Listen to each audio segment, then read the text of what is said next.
Shalom saudara yang terkasih, selamat bertemu dalam nama Tuhan Yesus Kristus.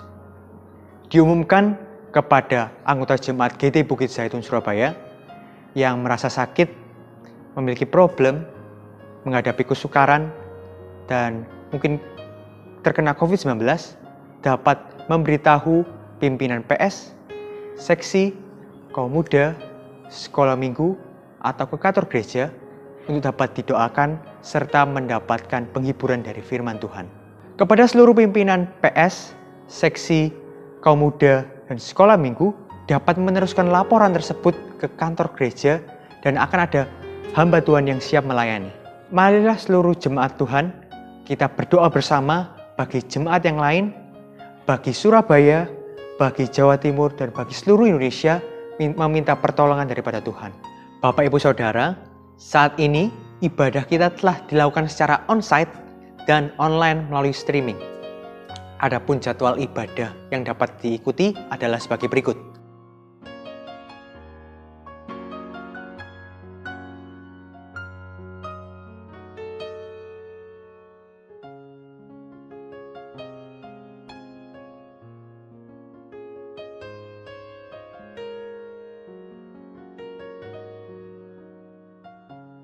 Ibadah Minggu pagi pada tanggal 21 November 2021 akan dilakukan secara onsite dan online.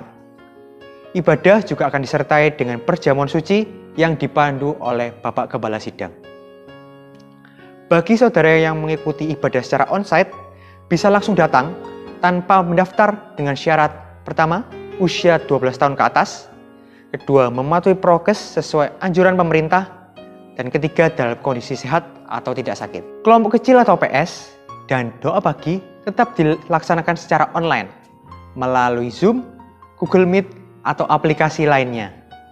Untuk informasi lebih lanjut, saudara dapat menghubungi pimpinan PS masing-masing atau pada kantor gereja di nomor 031 531 2222. Baptisan air akan dilaksanakan pada tanggal 27 November 2021. Pengarahan baptisan air akan diadakan pada tanggal 23 November 2021. Ayo segera mendaftarkan diri. Dan untuk informasi lebih lanjut, dapat menghubungi pimpinan PS masing-masing atau ke kantor gereja. Jemaat yang rindu untuk memberikan persembahan ataupun perpuluhan dapat memberikan melalui QR Code yang tertera di layar saudara atau melalui transfer ke rekening BCA di nomor 509 041 0999 atas nama GTI Jemaat Bukit Zaitun Surabaya. Untuk memutus mata rantai penyebaran virus COVID-19, kami menghimbau Bapak Ibu Saudara agar selalu mematuhi protokol kesehatan dengan menerapkan 6M, yaitu menggunakan masker disarankan rangkap 2, mencuci tangan, menjaga jarak, mengurangi mobilitas, menghindari kerumunan, serta menghindari makan dan minum bersama. Bapak Ibu Saudara, marilah kita mempersiapkan hati dan pikiran kita untuk menerima berkat firman Tuhan. Sebab itu, marilah kita tetap menjaga suasana hadirat Tuhan di tempat kita masing-masing. Selamat beribadah, Tuhan Yesus memberkati.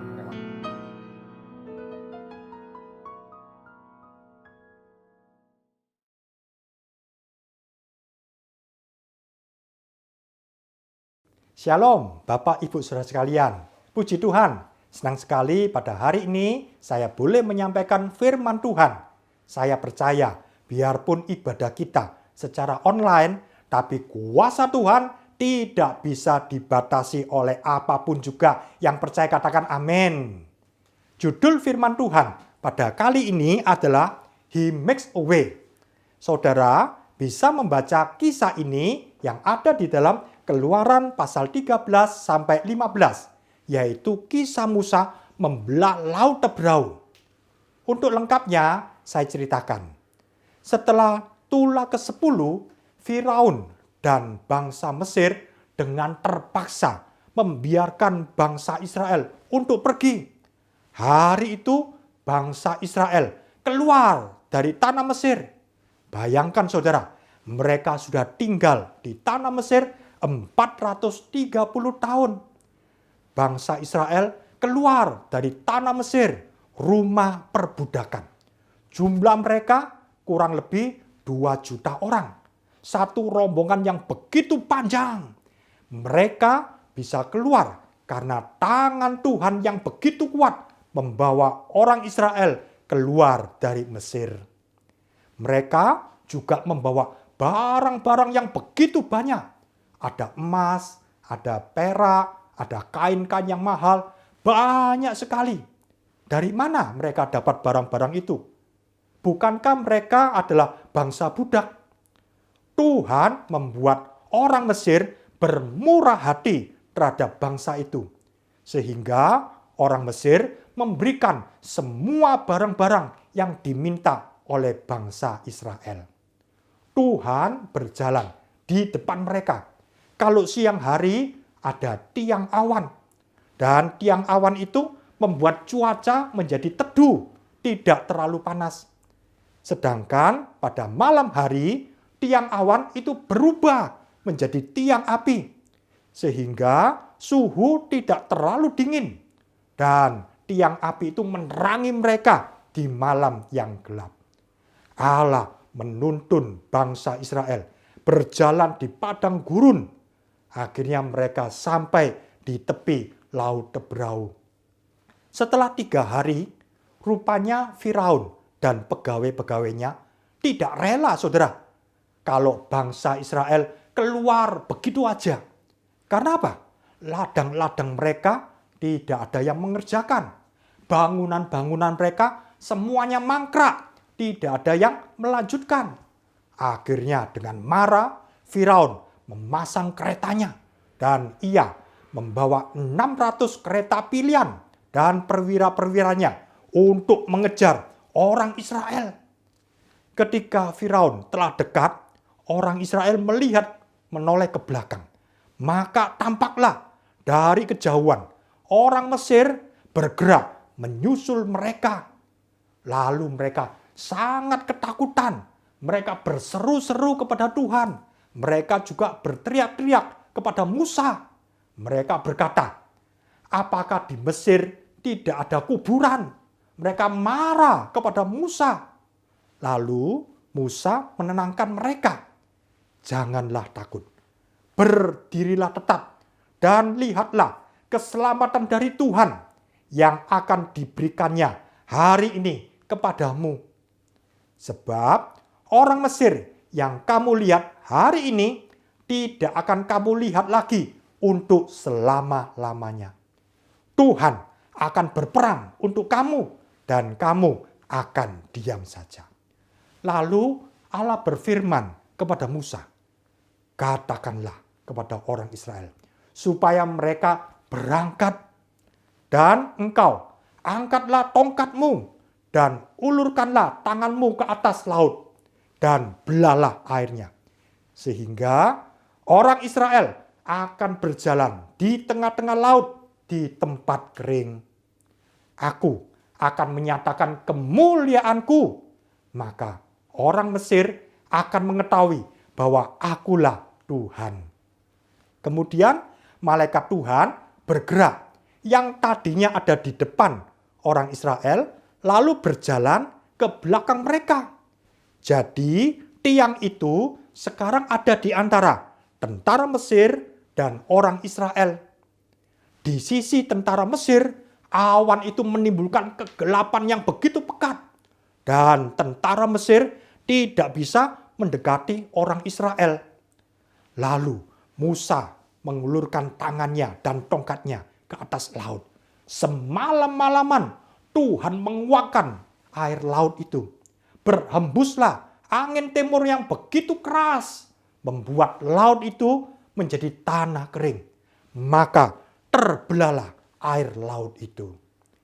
Lalu orang Israel berjalan di tengah-tengah laut, di tanah kering itu. Sedangkan di kiri kanan mereka itu ada tembok air bagi mereka. Luar biasa. Orang Mesir mengejar mereka dan menyusul mereka. Firaun dan tentaranya sampai di tengah-tengah laut. Kemudian Tuhan yang ada Di tengah-tengah itu, Tuhan dalam bentuk tiang awan, tiang api, mengacaukan tentara Mesir. Ia membuat roda keretanya berjalan menjadi miring. Mereka tidak bisa melaju terus. Mereka menjadi kacau. Sesudah orang Israel semuanya sudah sampai di daratan, di tepi laut Tebrau. Lalu Tuhan menyuruh Musa untuk mengelurkan tangannya ke laut. Ketika Musa mengangkat tangannya lagi, maka air itu berbalik meliputi orang-orang Mesir itu. Firaun dan tentaranya semuanya tenggelam. Pada hari itu Tuhan menyelamatkan orang Israel dari tangan Firaun. Orang Israel melihat betapa besarnya perbuatan yang dilakukan Tuhan terhadap orang Mesir. Maka takutlah bangsa Israel kepada Tuhan. Mereka percaya kepada Tuhan. Mereka sekarang percaya kepada Musa. Bangsa Israel bersuka cita. Musa bersama dengan orang-orang Israel menyanyikan puji-pujian bagi Tuhan. Juga Miriam memimpin para perempuan untuk memuji Tuhan. He makes a way. Dia buat jalan. Saya percaya Roh Kudus akan bekerja di tengah-tengah kita. Sepanjang kebaktian, Tuhan akan buat jalan. Tuhan akan berbuat mujizat yang luar biasa. Yang sakit, Tuhan sembuhkan. Yang tidak ada jalan, Tuhan buat jalan.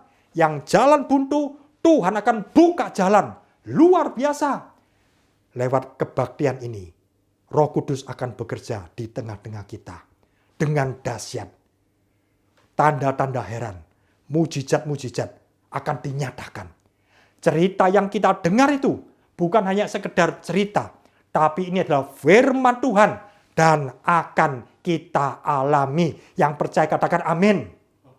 Dari kisah ini ada 3 pokok yang akan kita bahas. Saudara, pokok yang pertama adalah saat tiada jalan.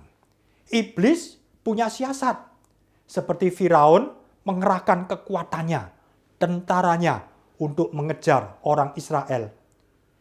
Firaun ini seperti iblis yang datang untuk mencuri, membunuh, dan membinasakan. Iblis tahu bahwa waktunya sekarang sudah singkat. Karena itu, iblis juga mengerahkan semua anak buahnya, semua kekuatannya untuk membinasakan umat manusia. Di akhir zaman akan terjadi macam-macam gangguan, bencana alam. Banyak sekali terjadi hari-hari ini. Bahkan hari-hari ke depan akan makin lama, makin banyak.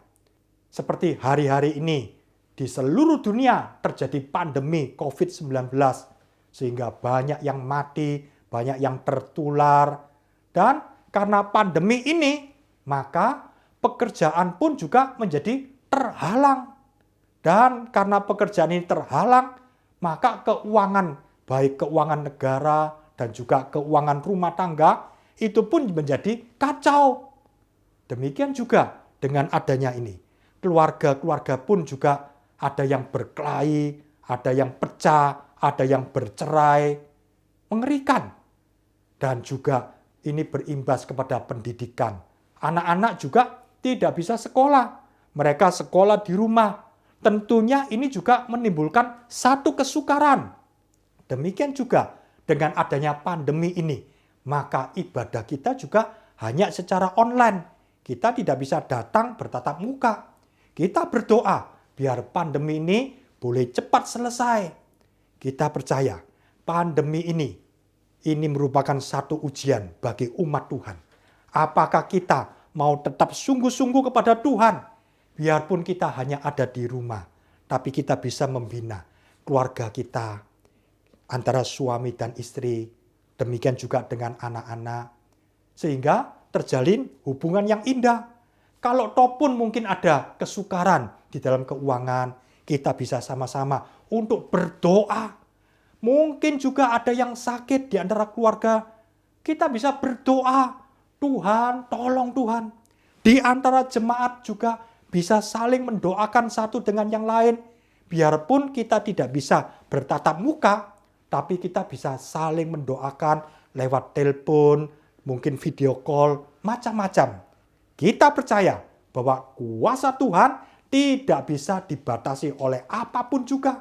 Biarpun pandemi ini sudah hampir 2 tahun. Tetapi lewat pandemi ini kita akan melihat kemuliaan Tuhan. Iblis punya siasat. Seperti orang Israel. Di sebelah kiri, yaitu di sebelah utara mereka, ada gunung batu. Di sebelah kanan, yaitu di sebelah selatan, juga ada gunung batu. Sedangkan di sebelah barat, belakang mereka, tentara Firaun sedang menyusul mereka. Di sebelah timur, yaitu depan mereka, ada laut terberau. Mereka sudah benar-benar kecepit. Baik kiri kanan, muka belakang. Tujuan iblis adalah menghancurkan umat Tuhan. Mereka benar-benar terjepit pada waktu itu. Sekarang, iblis memang punya siasat. Bagaimana dengan reaksi manusia? Dengan banyak macam-macam masalah yang ada, maka manusia pun juga bereaksi. Kita melihat ada 2 macam reaksi. Reaksi yang jelek dan reaksi yang sesuai dengan firman Tuhan. Manusia ketika mendapatkan masalah, lalu mereka panik, bingung, mereka takut, mereka khawatir. Tapi sebaliknya, sesuai dengan firman Tuhan, kita mau tinggal tenang. Yesaya 30 ayat 15 dikatakan, dengan bertobat. Artinya apa? Kita periksa diri. Kalau masalah-masalah itu datang, maka kita periksa diri. Mungkin ada salah. Harus bertobat. Kalau toh pun kita tidak salah, karena itu adalah pencobaan dan ujian. Puji Tuhan. Kalau ada yang perlu diperbaiki, kita perbaiki. Firman Tuhan mengatakan, dengan bertobat dan tinggal diam, kamu akan diselamatkan. Jangan kemudian panik, khawatir, bingung. Firman Tuhan mengatakan, dalam tinggal tenang, kita masuk dalam hadirat Tuhan dan kita percaya terletak kekuatan Tuhan dan kita akan menghadapi masalah-masalah. Jangan kemudian ketika banyak masalah-masalah yang datang, kemudian kita bersungut-sungut seperti orang Israel. Ini adalah persungutan yang pertama. Bahkan nanti dilanjutkan sampai 10 kali persungutan orang Israel. Tapi kita mau bersyukur kepada Tuhan. Ucapkanlah syukur senantiasa atas segala sesuatu. Baik itu semua jalan lancar, kita bersyukur. Mungkin juga ada masalah-masalah, kita juga bersyukur kepada Tuhan. Tuhan itu baik. Jangan kemudian kata-kata kita adalah kata-kata yang negatif. Marah-marah kepada Tuhan. Lalu kemudian bersungut-sungut, marah kepada pemimpin seperti orang Israel marah kepada Musa. Biarlah kata-kata kita adalah kata-kata penuh dengan iman. Tetap percaya kepada Tuhan. Dan kita tetap mendoakan pemimpin-pemimpin kita. Sebab dari mulut kita, maka kita akan makan hasil buahnya. Amsal 18 ayat 20-21 mengatakan, perut orang dikenyangkan oleh hasil mulutnya. Ia dikenyangkan oleh hasil bibirnya. Hidup dan mati dikuasai oleh lidah. Karena itu, jangan sampai salah lidah kita. Kalau kemudian mungkin ada pencobaan, belum selesai, sudah datang lagi masalah baru. Masih belum selesai, muncul lagi pencobaan. Aduh, rasanya bertubi-tubi. Biar kita punya kata-kata iman. Jangan bersungut-sungut. Katakan, saya percaya bersama dengan Tuhan, saya sanggup melakukan perkara-perkara yang besar. Lalu lewat mulut kita akan terjadi mujizat. Kuasa Tuhan akan dinyatakan. Mungkin juga ada yang kepikiran, tidak bisa tidur sampai pagi. Karena masalah-masalah itu terus bertubi-tubi. Lebih baik kita gunakan untuk berdoa. Filipi 4 ayat 6 mengatakan, Janganlah kamu khawatir tentang apapun juga, tetapi nyatakanlah dalam segala hal keinginanmu kepada Allah dalam doa dan permohonan dengan ucapan syukur. Puji Tuhan. Jangan kemudian kita bingung lalu jalan apa ya, kita memikirkan jalan keluarnya sendiri. Nanti salah, nanti malah terjebak. Lebih baik kita menurut pimpinan Tuhan. Kalau Tuhan belum memimpin, menyuruh kita berbuat sesuatu, biar kita tetap berdoa. Sampai kemudian Tuhan suruh kita, lalu kita lakukan. Sampai Tuhan memberi keyakinan kepada kita, lalu kita lakukan. Jangan kemudian, lalu ketika masalah-masalah datang, sudah percuma ikut Tuhan. Lalu hidup di dalam dosa. Justru pada saat-saat itu, kita mau hidup di dalam kesucian. Kita jaga mulut kita, jaga hati kita, jaga perbuatan kita. Jangan bereaksi yang jelek, tapi bereaksi sesuai dengan firman Tuhan. Memang benar, sebelah kiri gunung, sebelah kanan gunung, sebelah depan laut Teberau, sebelah belakang tentara Firaun. Orang Israel cuma bisa lihat sekelilingnya penuh dengan pencobaan, jalan buntu, rasanya terjepit. Orang Israel hanya melihat kiri kanan, muka belakang. Tapi Musa lihat ke atas. Dia melihat Tuhan. Demikian juga kekasih Tuhan. Mungkin hari-hari ini kita rasanya sudah tidak ada jalan. Kiri kanan, muka belakang. Aduh, rasanya sudah benar-benar terjepit. Ingatlah, masih ada atas. Kita memandang Tuhan. Tuhan yang menolong Musa, Tuhan yang sama juga menolong setiap kita yang percaya, katakan amin. Seperti lagu ini. Ku tahu Tuhan pasti buka jalan. Ku tahu Tuhan pasti buka jalan. Kalau ku hidup suci, tidak turut dunia, ku tahu Tuhan pasti buka jalan.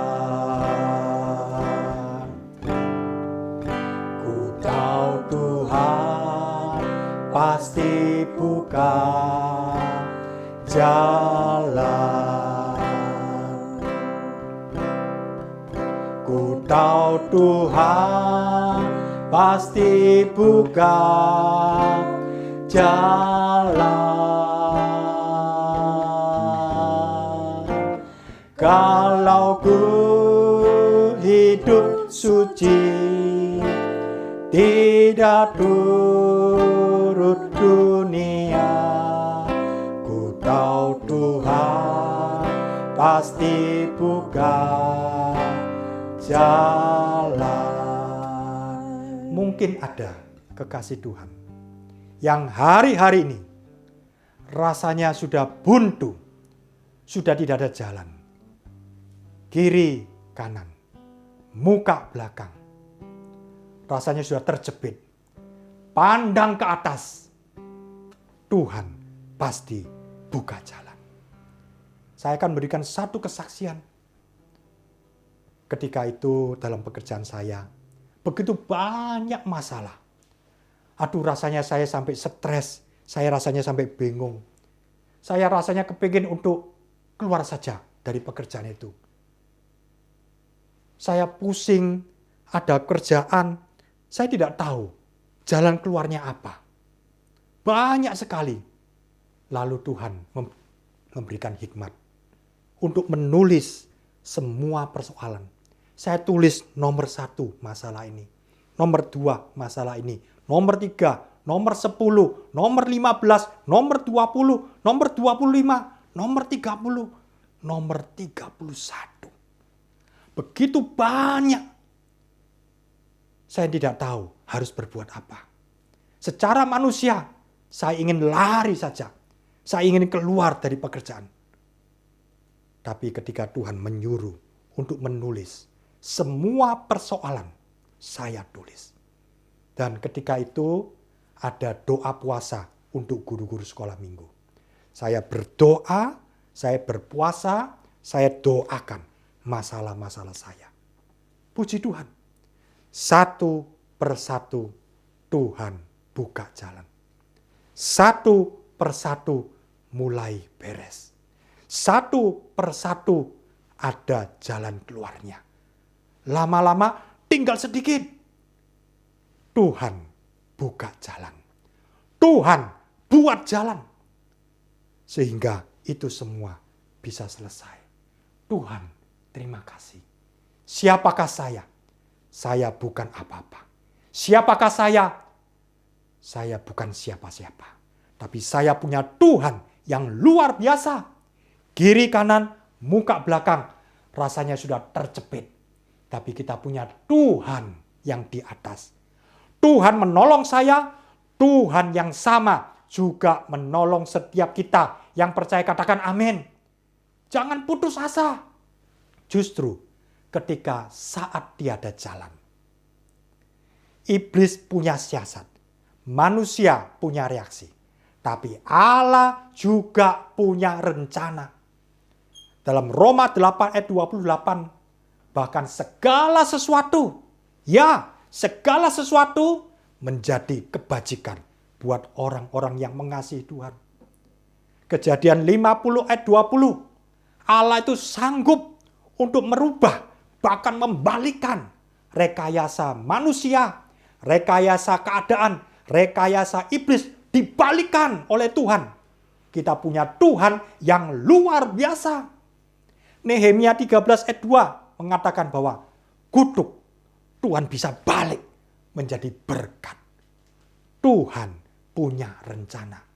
Bahkan di dalam Mazmur 144 ayat 1, justru semua pencobaan, semua masalah, semua kesukaran itu akan melatih otot iman kita.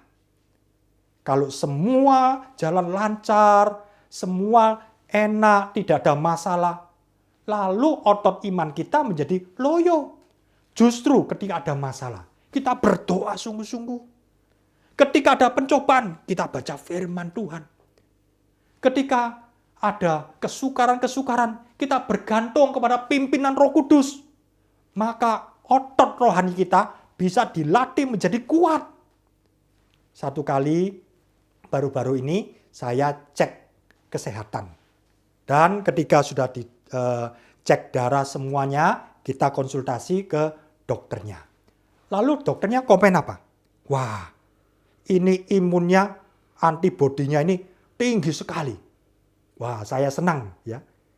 Saya katakan, iya dok, sebab 1 tahun yang lalu saya kena COVID. Memang ketika kita kena COVID, aduh rasanya kok sakit.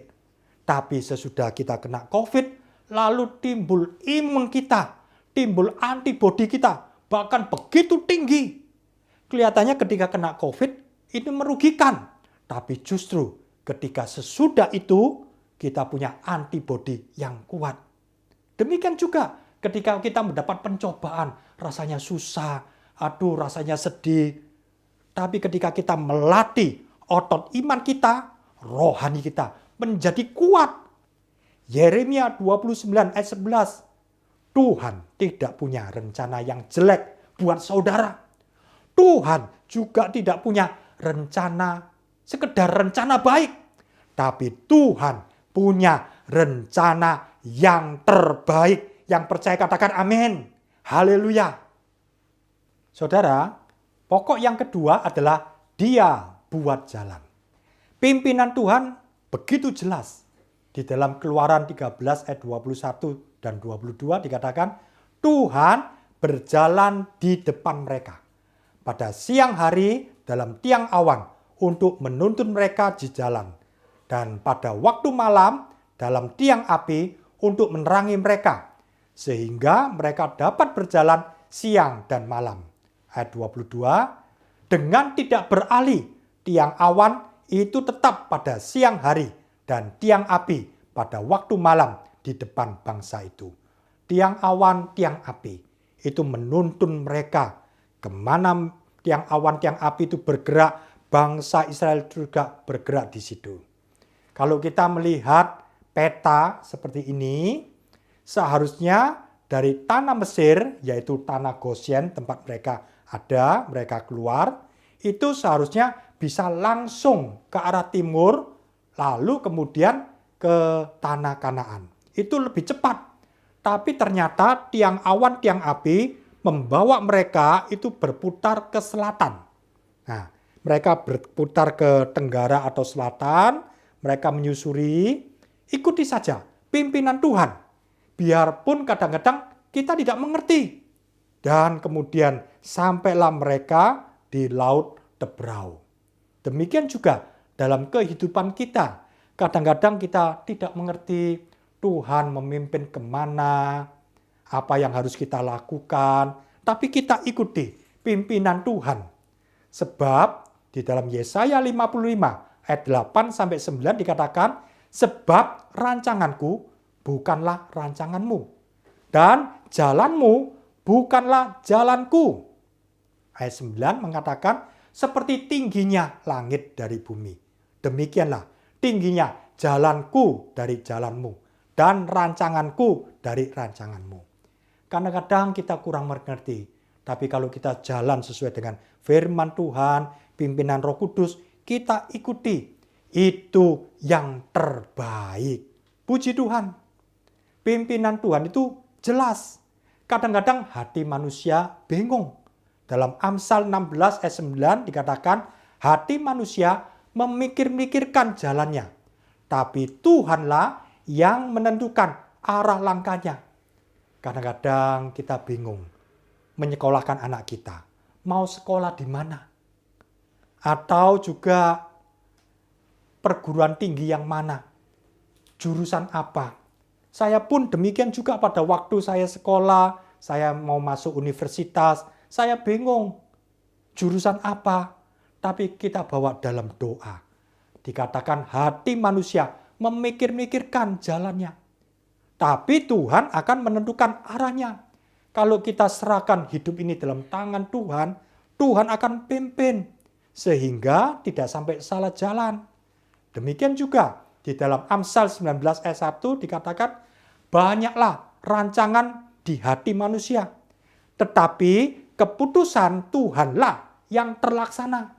Kita serahkan, karena hidup ini bukannya aku lagi, tapi Kristus di dalam kita. Mungkin kaum muda bertanya, siapa ya jodoh saya? Saya akan menikah dengan siapa? Mungkin bingung. Saya pun juga demikian pada waktu saya masih kaum muda. Saya pun juga bingung siapa calon saya. Tetapi kita mau serahkan kepada Tuhan. Tuhan, hidupku, masa depanku ada dalam tangan-Mu. Karena itu kita menyerahkan kepada pimpinan Tuhan. Dan Tuhan akan memberikan peneguhan. Oh, orang ini adalah calonku. Makin lama hati kita menjadi sreg, menjadi yakin. Tuhan pimpin. Kalau orang hanya asal-asalan, sudah pokoknya senang, sudah pokoknya cantik, pokoknya kaya, sudah. Akhirnya rumah tangganya menjadi berantakan. Kita serahkan semua rancangan kita, rencana-rencana kita kepada Tuhan. Dalam Yeremia 10 ayat 23 dikatakan, aku tahu ya Tuhan bahwa manusia tidak berkuasa untuk menentukan jalannya. Dan orang yang berjalan tidak berkuasa untuk menetapkan langkahnya. Ketika kita mencari pekerjaan, kerja di mana? Kerja apa? Tanya kepada Tuhan. Istimewa hari-hari ini ketika masa pandemi, banyak kerjaan atau mungkin perusahaan yang tutup, bangkrut, harus ada yang dipensiun dini, atau mungkin juga terjadi perampingan, sebagian di PHK. Lalu kita kerja apa? Kita minta kepada Tuhan, Tuhan pimpinlah. Tuhan akan tuntun. Tuhan sudah tahu masa depan kita. Tuhan tidak akan membiarkan kita. Sudah. Akhirnya kita menjadi hancur. Tuhan mau supaya kita berkemenangan. Oleh karena itu kita serahkan, Tuhan, saya bekerja apa? Bidang apa? Bekerja di mana? Maka Tuhan akan memberikan bukan sekedar yang baik, tapi yang terbaik. Puji Tuhan. Pimpinan Tuhan itu jelas. Lewat apa? Firman Tuhan. Firman Tuhan yang kita baca setiap hari itu adalah logos. Firman Tuhan yang tertulis. Ini adalah aturan-aturan secara umum sehingga kita tahu. Dan ketika kita berdoa, maka firman Tuhan itu menjadi hidup. Firman Tuhan itu menjadi rema. Pada saat yang khusus, Tuhan berikan pimpinan yang khusus sehingga kita bisa mengerti lewat firman Tuhan itu. Selain firman Tuhan, juga Roh Kudus. Roh Kudus juga memberikan damai sejahtera. Kadang-kadang kita bingung harus melakukan apa. Tapi Roh Kudus bisa memberi sinyal di dalam hati kita. Loh, kok gelisah ya? Atau kita mengerjakan ini, damai sejahtera. Dan juga Roh Kudus bisa memberikan peneguhan-peneguhan, tanda-tanda. Sehingga kita bisa yakin, bisa srek, dan kita jalan sesuai dengan pimpinan Tuhan.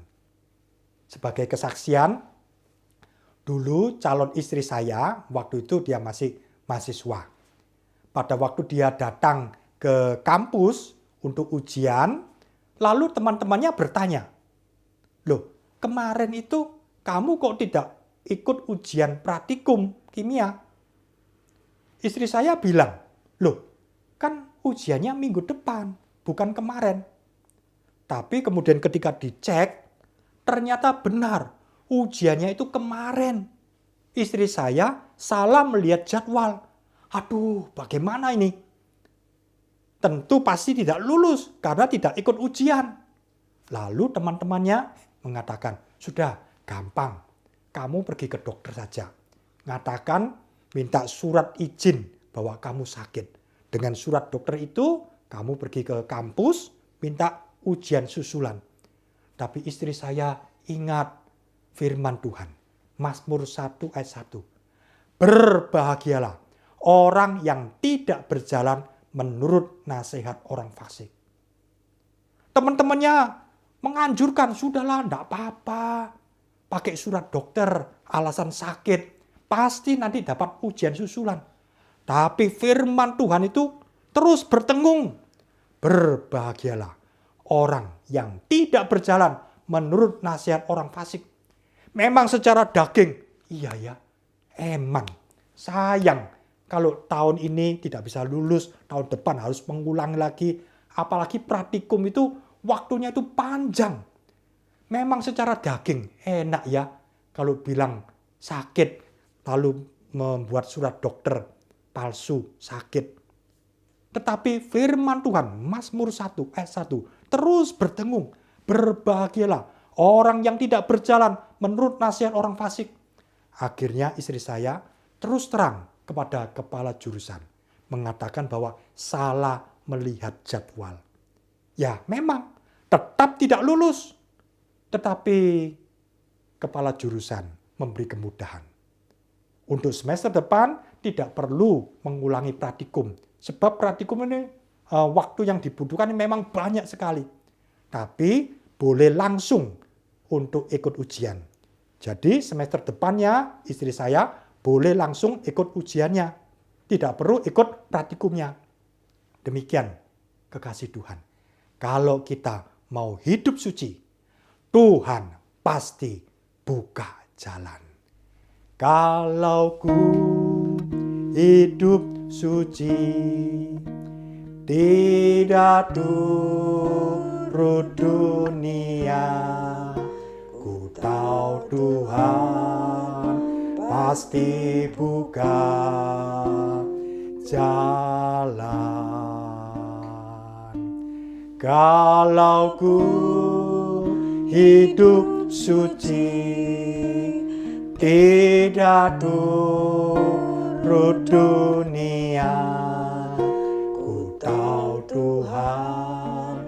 pasti buka jalan. Luar biasa. Dia buat jalan. Perlindungan Tuhan itu begitu dahsyat. Seperti gambar ini, ketika Firaun dan tentaranya mengejar orang Israel, perjalanan mereka menjadi berat. Kereta mereka tidak bisa maju-maju. Waktu mereka ada di tengah laut, kereta mereka menjadi miring. Roda kereta menjadi lepas. Mereka semua ketakutan. Mereka sadar bahwa Allah sedang berperang melawan orang Mesir. Tentara Firaun menjadi kacau balau. Mereka bingung. Mereka tidak karuan semuanya. Itu karena Tuhan berperang melawan orang Mesir. Perlindungan Tuhan itu begitu dahsyat. Demikian juga peperangan di dalam alam roh itu begitu dahsyat. Memang kita tidak melihat, tapi di dalam alam roh ada malaikat Tuhan, ada setan-setan. Mereka bertempur, mereka berperang dengan dahsyat. Sebenarnya banyak hal-hal yang tidak terjadi. Ada kecelakaan, tidak terjadi. Ada kesusahan yang Tuhan hindarkan. Banyak sekali. Tapi kita tidak tahu. Seperti cerita di dalam Ayub. Ayub diberkati Tuhan. Keluarga Ayub semua dilindungi Tuhan. Hartanya Ayub semua juga diberkati Tuhan dan dilindungi Tuhan. Dengan berlapis-lapis. Iblis pun juga tahu bahwa Ayub ini dilindungi Tuhan berlapis-lapis. Ketika lapisannya mulai dibuka, satu demi satu, mulai terjadi masalah, pencobaan, kesukaran, malapetaka yang begitu banyak susul menyusul. Demikian juga kita harus bersyukur kalau semua jalan lancar, bukan berarti tidak ada apa-apa. Di balik ini, di dalam alam roh, terjadi peperangan yang begitu dahsyat. Kalau semua jalan lancar, baik-baik saja. Ini ada benteng Allah yang melindungi kita di sekitar kita. Kita bersyukur, terima kasih. Ada malaikat-malaikat Tuhan yang menjaga kita. Kita bersyukur dan terima kasih. Perlindungan Tuhan itu dahsyat. Dan pertolongan Tuhan itu begitu ajaib. Tuhan membuat jalan saat tiada jalan. Tuhan membuat jalan kering, membelah lautan. Tuhan juga membuat jalan. Buat saya, Tuhan juga membuat jalan buat saudara. Rasanya jalan buntu, Tuhan buka jalan. Rasanya tidak ada jalan, Tuhan buat jalan. Yang percaya katakan amin. Pertolongan Tuhan itu begitu ajaib. Di dalam Yesaya 43 ayat 19 dikatakan, lihat, aku hendak membuat sesuatu yang baru, yang sekarang sudah tumbuh. Belumkah kamu mengetahuinya? Ya, aku hendak membuat jalan di padang gurun dan sungai-sungai di padang belantara. Dikatakan, aku hendak membuat sesuatu yang baru. Belum pernah kita lihat, belum pernah kita dengar, belum pernah muncul dalam hati. Tuhan sediakan buat orang-orang yang mengasihi Tuhan, yang percaya katakan amin. Hidup ini menjadi hidup yang luar biasa. Pertolongan Tuhan itu begitu ajaib. Dikatakan, aku hendak membuat jalan di padang gurun. Rasanya hidup ini sepo. Rasanya tidak ada pertolongan lagi. Tapi Tuhan membuat jalan. Hidup bersama Tuhan ini adalah hidup yang excited. Hidup bergairah. Pertolongan Tuhan itu ajaib. Tangan Tuhan adalah tangan yang kuat. Di dalam Wahyu 3 ayat 7, ini firman Tuhan kepada jemaat di Philadelphia. Inilah firman yang kudus, yang benar, yang memegang kunci Daud. Apabila ia membuka, tidak ada yang dapat menutup. Apabila ia menutup, tidak ada yang dapat membuka. Karena itu jangan khawatir, jangan takut, jangan bingung, jangan putus asa. Dia buat jalan ketika tidak ada jalan. Jangan takut. Kita berseru, kita berharap kepada Tuhan. Pertolongan Tuhan itu ajaib. Di dalam 1 Korintus 10 ayat 13 dikatakan, pencobaan-pencobaan yang kamu alami ialah pencobaan-pencobaan biasa. Yang tidak melebihi kekuatan manusia. Sebab Allah setia. Dan karena itu, Ia tidak akan membiarkan kamu dicobai melampaui kekuatanmu. Pada waktu kamu dicobai, Ia akan memberikan kepadamu jalan keluar sehingga kamu dapat menanggungnya. Tuhan punya banyak sekali jalan keluar. Percayalah, kita bisa bersama dengan Tuhan. Jangan putus asa, jangan sedih. Sebab Tuhan tidak pernah terlambat. Tuhan juga tidak pernah terlalu cepat, tapi Tuhan selalu tepat. Waktu Tuhan itulah waktu yang terindah. Yang percaya katakan amin. Kekasih Tuhan, saya juga pernah mengalami kesulitan di dalam membayar uang kuliah. Saya bingung karena tambah hari tambah dekat dengan deadline. Sedangkan orang tua saya belum punya uang. Saya cuma bisa berdoa, Tuhan tolong. Tambah 1 hari, Tuhan tolong. Tambah dekat dengan deadline, Tuhan Engkau buka jalan. Rasanya Tuhan tidak mendengar doa saya. Tapi ketika H-1, Tuhan buka jalan. Tuhan memberkati Bapak saya. Sehingga saya bisa membayar uang kuliah. Dan saya berkata kepada Papa saya, Mama saya, bahwa Tuhan sudah menjawab doa saya. Papa Mama saya bilang, kenapa tidak cerita?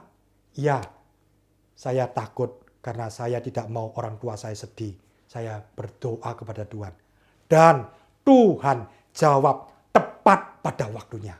Saya ditolong Tuhan, saudara juga ditolong Tuhan. Yang percaya katakan amin. Musa cuma angkat tangan, angkat tongkatnya, arahkan ke laut. Itu bagiannya Musa. Lalu Allah membelah laut Tebrau. Itu adalah bagian Allah. Musa mengerjakan bagiannya, Allah mengerjakan bagiannya. Demikian juga bagian kita. Kita angkat tangan kita. Kita berdoa, minta pimpinan Tuhan. Bagian kita adalah bagian yang mudah. Seperti bagiannya Musa. Angkat tangan, angkat tongkat. Itu mudah. Kita pasti bisa. Itu tidak mustahil. Itu cuma pekerjaan sederhana. Kalau kita mengerjakan bagian kita, maka Allah akan mengerjakan bagiannya. Allah akan mengerjakan sesuatu yang mustahil. Rasanya tidak mungkin. Tapi Tuhan akan bekerja. Yang sakit, Tuhan sembuhkan. Bagian kita, angkat tangan. Kita berdoa.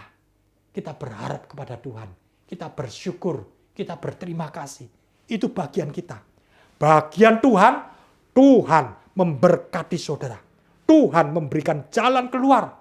Apa yang tidak bisa dipikir oleh manusia, Tuhan akan buat luar biasa. Jangan susah, jangan sedih, jangan putus asa. Kita melihat pertolongan Tuhan itu ajaib. Di dalam Keluaran 14 ayat 31, ketika dilihat oleh orang Israel, betapa besarnya perbuatan yang dilakukan Tuhan terhadap orang Mesir. Oh, luar biasa. Maka takutlah bangsa itu kepada Tuhan. Dan mereka percaya kepada Tuhan dan kepada Musa, hambanya itu. Sekarang orang Israel beriman, percaya kepada Tuhan. Ternyata ini beda. Iman percaya orang Israel dengan iman percaya Musa. Beda. Orang Israel percaya sesudah melihat mujizat. Beda dengan Musa. Musa percaya sebelum ada mujizat. Karena itu iman percaya orang Israel karena melihat, karena sudah terbukti. Buktinya ketika 3 hari lagi orang Israel berjalan, mereka bersungut-sungut. Mengapa? Sebab tidak ada air. Ini adalah iman percaya yang rapuh. Iman percaya karena melihat mujizat. Tapi kita, orang-orang percaya, kita percaya sebelum mujizat terjadi. Kita sudah percaya. Sebelum kesembuhan terjadi, kita sudah percaya Tuhan sudah sembuhkan saya. Ketika rasanya masih jalan buntu, kita percaya Tuhan sudah tolong saya. Itu iman percaya. Number one, the best. Seperti iman percaya Musa. Kita lihat apa kata-kata Musa pada waktu itu. Musa berkata, janganlah takut, berdirilah tetap, dan lihatlah keselamatan dari Tuhan yang akan diberikannya hari ini kepadamu. Ini iman Musa yang begitu kuat. Biarpun orang Israel melihat orang Mesir tambah lama, tambah dekat. Mereka ketakutan. Tapi Musa berkata, lihatlah keselamatan dari Tuhan. Dan hari ini keselamatan itu terjadi. Musa berkata, sebab orang Mesir yang kamu lihat hari ini tidak akan kamu lihat lagi untuk selama-lamanya.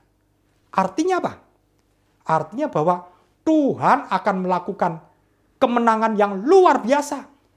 Tuhan akan habiskan semua tentara Firaun. Habis total. Dikatakan tidak akan kamu lihat lagi untuk selama-lamanya. Luar biasa. Musa yakin kemenangan yang dari Tuhan itu kemenangan total. Kemenangan mutlak.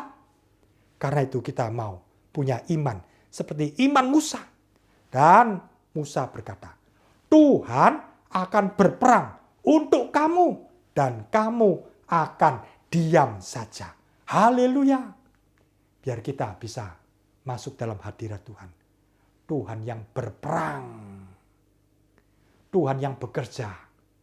Dan kita memetik kemenangan tersebut. Pertolongan Tuhan itu pertolongan yang ajaib.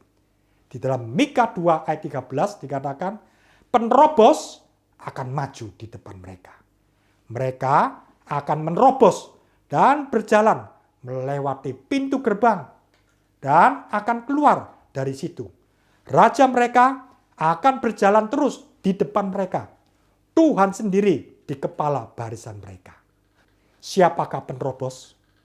Penerobos itu adalah Yesus Kristus. 2000 tahun yang lalu, Yesus sudah menang. Dia sudah menerobos, sudah mengalahkan maut. Dan kita pun mengiring Yesus ada di belakangnya. Raja mereka akan berjalan terus di depan mereka. Kita terus berjalan. Tuhan bergerak kemana, kita pun juga bergerak ke situ. Tuhan sendiri di kepala barisan mereka.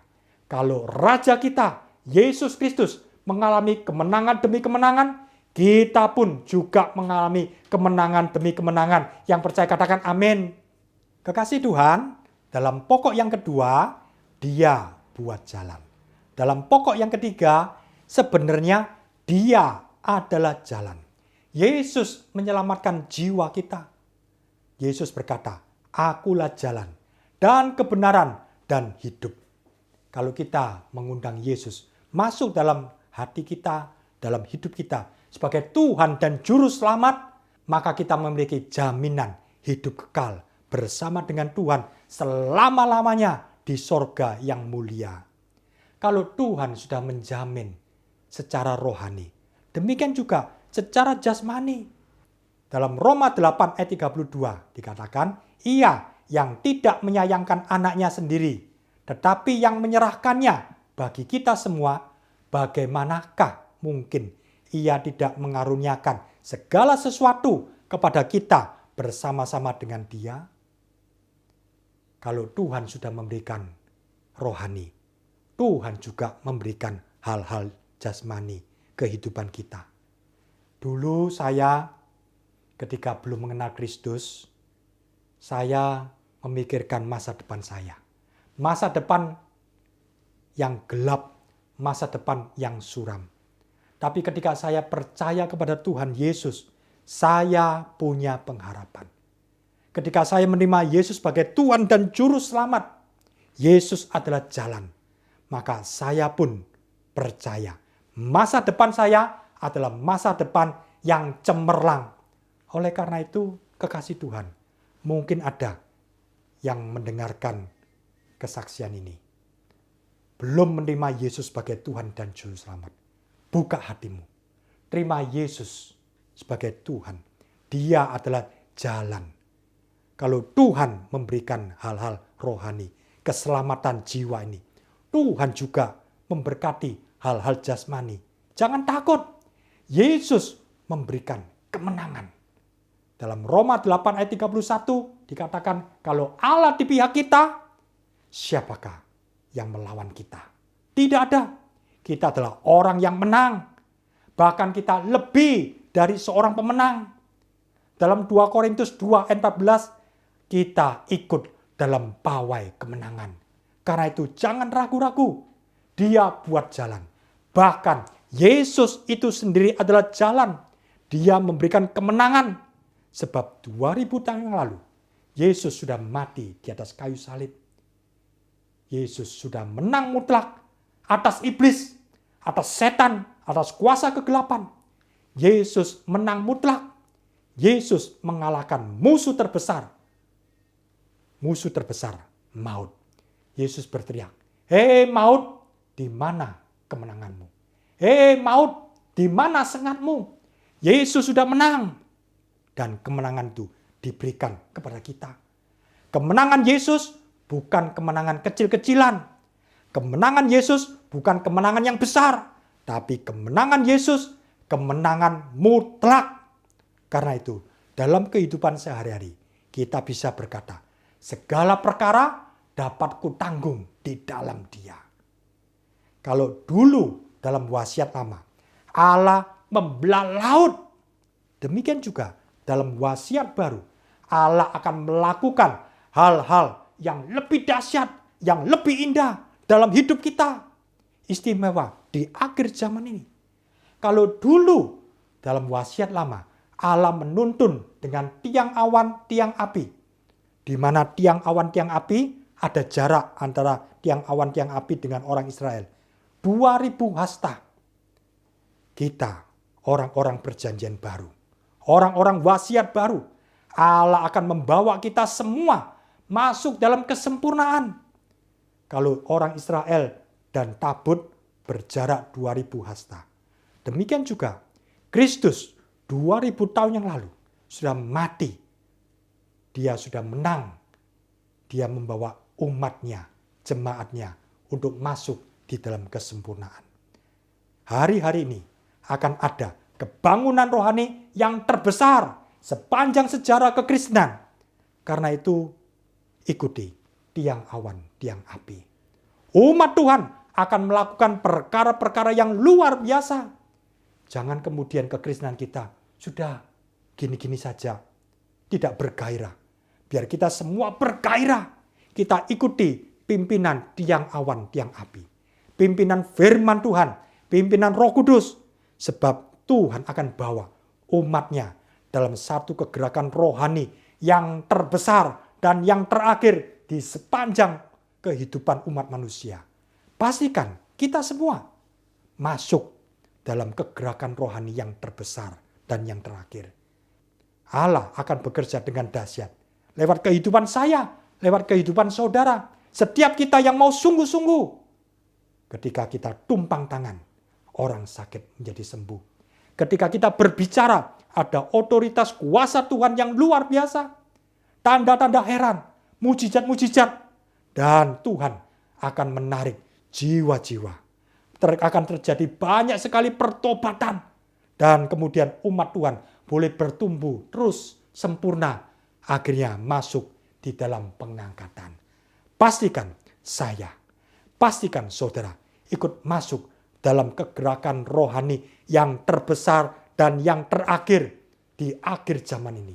Jangan kemudian hidup sia-sia, hidup dalam dosa. Seperti orang Israel ketika tidak mau mengikuti tiang awan, tiang api. Apa yang terjadi? Maka dia tertinggal dari rombongan. Pada siang hari dia begitu kepanasan, kehausan. Pada waktu malam dia begitu kedinginan dan akhirnya mati. Belum lagi dimangsa oleh binatang-binatang buas, akhirnya mati. Demikian juga umat Tuhan harus terus bergerak. Tiang awan, tiang api. Bergerak kemana? Kita pun juga bergerak. Kalau kita tidak mau mengikuti, akhirnya dimangsa oleh setan, kuasa kegelapan, masalah-masalah kesukaran yang begitu banyak di akhir zaman. Akhirnya binasa. Karena itu pastikan semua kita berjalan menurut pergerakan tiang awan, tiang api. Puji Tuhan. Kita akan coba rekap semuanya. Pokok yang pertama adalah saat tiada jalan. Iblis memang punya siasat. Dan manusia berusaha untuk bereaksi. Tapi pastikan kita bereaksi sesuai dengan firman Tuhan. Sebab ketika tidak ada jalan sekalipun, Allah tetap punya rencana. Yang percaya katakan amin. Dan saat tiada jalan, Tuhan akan buat jalan. Pimpinan Tuhan itu jelas. Dan perlindungan Tuhan bagi kita itu begitu dahsyat. Dan pertolongan Tuhan itu begitu ajaib. Kita akan mengalami hal-hal yang luar biasa dalam kehidupan kita. Dan sebenarnya Dia adalah jalan. Yesus menyelamatkan jiwa. Yesus memberi kemenangan. Yesus memimpin kita. Puji Tuhan. Kekasih Tuhan, He makes a way. Dia buat jalan. Mungkin ada kekasih Tuhan yang jalan buntu. Tuhan buka jalan. Mungkin ada yang rasanya terjepit. Dia buat jalan.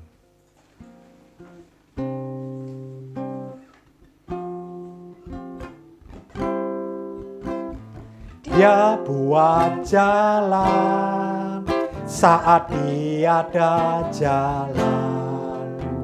Dengan cara yang ajaib dibuatnya jalanku. Dia menuntunku dan memeluk diriku. Dengan kasih dan kuasa-Nya Dia buat jalan.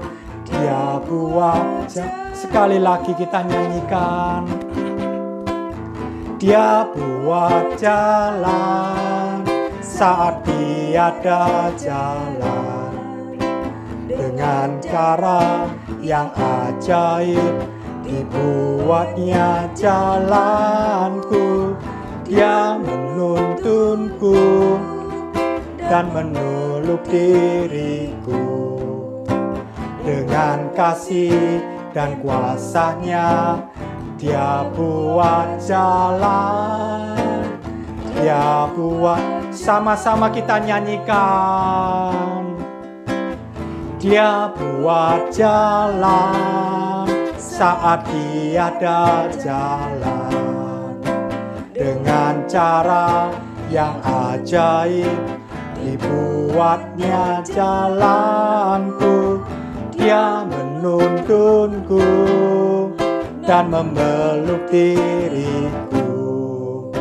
Dengan kasih dan kuasa-Nya Dia buat jalan. Dia buat jalan, sembah Dia. Haleluya. Kekasih Tuhan, He makes a way.